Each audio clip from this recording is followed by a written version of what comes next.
Welcome back to the Bud Light Halftime Report.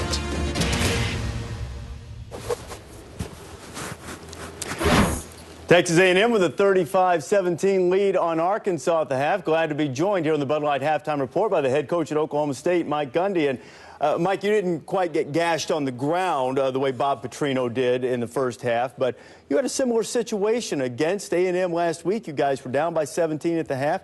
What changed in the second half, and what allowed your team to make the comeback? Well, we had missed 6 or 7 tackles early in the game that had cost us a lot of yardage, and so we just settled them down, needed to be in the right spot and play gap defense and tackle better. All right, Coach Gundy, is this the best team you've had? You've had some good ones, but this seems to be the most explosive and the best all-around team. Is that correct? Well, we're very explosive, and we have a good team chemistry, and I like where we're at. I think we're very good. We've got some depth, so we'll find out as the season goes on.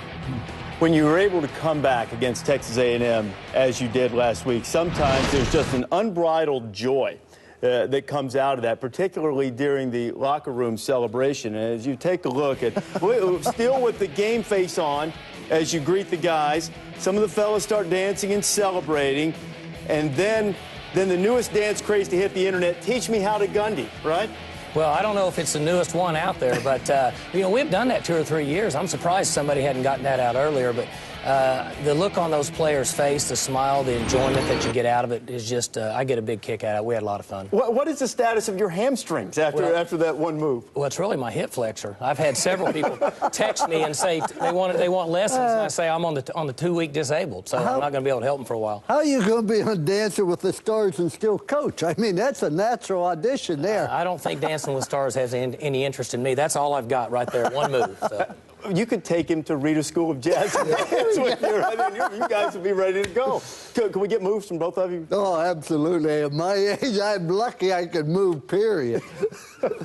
So the dancing has been great. Your team's undefeated right now, but you've got a great familiarity with a team that's playing a huge game tonight. Nebraska is taking on Wisconsin in Camp Randall. First Big Ten Conference game for the Cornhuskers, 8 o'clock Eastern time.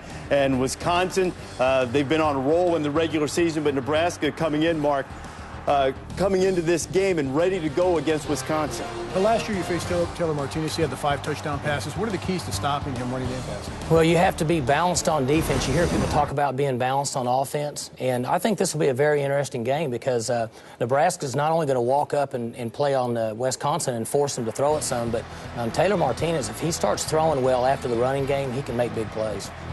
When you're dealing, they're running a little more option. I know you haven't looked at them a lot, but what did you try to emphasize to your defense in terms of keeping Martinez bottled up a little bit? Well, you have to play sound football. As Coach knows, the advantage with the option is everybody's got to be in the right place at the right time. And with the read zone and the ability to pitch the ball, you just have to make one mistake, and if he hits a seam, you're in trouble. So your safeties and corners really have to be sound. Did he surprise you at all with his ability to throw the football last year? I mean, he was like 23 at 35 and over 300 yards. Well, he surprised me just because he was able to throw the long ball so accurate. And again, that's all contributed to run the football, and your safeties are playing the run, and then they get behind you, and then you throw it down, and then they run under it, and it ends up not being a good day for us.